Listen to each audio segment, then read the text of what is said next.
বিএনপির মহাসচিব আবার জাতির কাছে মাঝে মাঝে ওনার মধ্যে কি যে একটা ভূত চাপে, সুবহানাল্লাহ। ওনারা বলেন যে জামাতের উপরে ভূত চেপেছে, তো এখন দেখা যায় ভূত তো সরকার আর সরকার দলের উপরে চেপেছে। আমাদের হামিদুর রহমান আজাদ ভাই প্রসঙ্গটা তুলেছে। আমি একটু পরিষ্কার করি, কিছুদিন গেলেই ওনারা অর্ধ শতাব্দীর আগে 50-60 বছর আগের মীমাংসিত 71-এর ইস্যুকে নিয়ে এসে জাতির মধ্যে আর একটা কনফিউশন তৈরি করে। ওনারা প্রশ্ন করেন, পার্লামেন্টে প্রশ্ন করেন, 71-এর ভূমিকা অমুক দলের কি ছিল, তমুক দলের কি ছিল, আপনাদের কি ছিল, আপনারা জানেন না?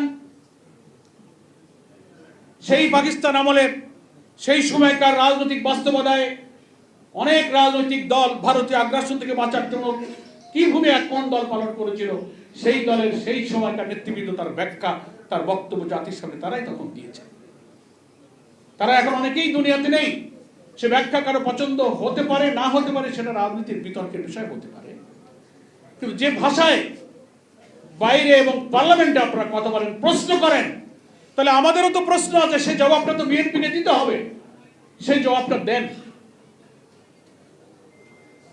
বিএনপি ক্ষমতায় আসার পর এই স্বাধীন বাংলাদেশে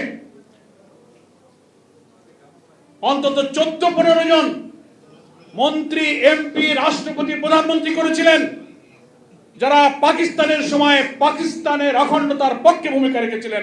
বাংলাদেশ তারা চাই। জবাব দেন।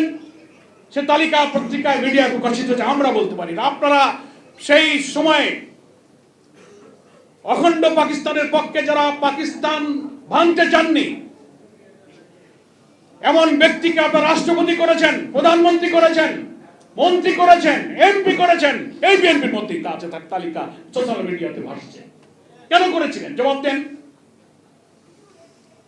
প্রশ্ন আপনারা করতে পারেন, আমাদেরও প্রতিনিধি করছে, জবাব দেন।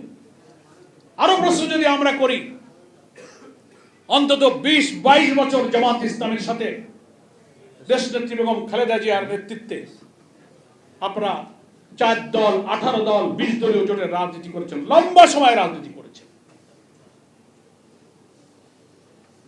রাষ্ট্রপতি নির্বাচনের সময় জামাত ইসলামীর অধ্যাপক গোলাম আজমের মগবাজারের বাসায় বিএনপি নেতারা ধর্ণা দিয়েছেন জামাতের ভোটগুলো যেন বিএনপি রাষ্ট্রপতি নির্বাচনের পক্ষে আসে। কেন আপনারা গিয়েছিলেন তার জবাব আপনারা দেন। ওই জবাবের মধ্যেই কিন্তু এই প্রশ্নের উত্তর আছে। আপনি বারবার জাতিকে বিভক্ত করার জন্য, জাতিকে বিভক্ত করে আবার ফ্যাসিবাদের হাতে দেশকে তুলে দেওয়ার জন্য জামাত ইসলামীর বিরুদ্ধে কোনো রাজনৈতিক, যৌক্তিক, নৈতিক কোন যুক্তিকতার হাতিয়ার নেই বলে আপনি একটা পুরানো মীমাংসিত ইস্যুকে আপনি বারবার জাতির সামনে এনে যে আশা এটা করেন, এই আশা আপনাদের পূরণ হবে না। এই আশা যদি পূরণ হতো, গণতান্ত্রিক নির্বাচনে 79 সাল থেকে বাংলাদেশে জামাত ইসলামী, ইসলামপন্থী দলগুলোর প্রতি ভারতীয় আধিপত্যবাদ বিরোধী এবং ইসলামী জনতার যে সমর্থন, ছাত্রাঙ্গনের ডাকসু নির্বাচন, ত্রয়োদশ জাতীয় নির্বাচনে জনতার যে জোয়ার সৃষ্টি হয়েছে, এই জোয়ারই আপনাদের বিভ্রান্তির বেড়া জালকে সবকিছু ছিন্ন ভিন্ন করে দিয়েছে। জবাব দেন। আমি তো মাঝে মাঝে বলে থাকি, সঙ্গে থাকলে সঙ্গী, না থাকলে জঙ্গি। তা 20 বছর আপনারা জামাত ইসলামের সাথে জোট করেছিলেন, দেশনেত্রী বেগম খালেদা জিয়া জীবিত ছিলেন, প্রেসিডেন্ট ভোটের জন্য আপনারা অথবা গোলাম আজমের বাড়িতে গিয়েছিলেন। এই 20-22 বছর যেসব প্রশ্ন তোলেন নাই, কেন তোলেন নাই তার জবাব দেন। পার্লামেন্টে জবাব দেন। যেই কারণে জামাতের সাথে আপনারা জোট করেছিলেন, এই কারণে গোলাম আজমের কাছে বিএনপির রাষ্ট্রপতি পক্ষে ভোট চাইতে গিয়েছিলেন।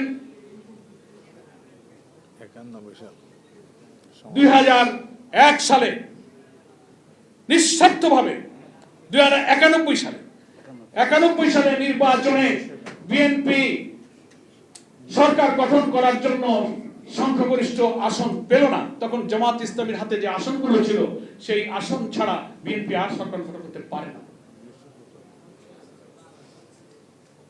1991 সালে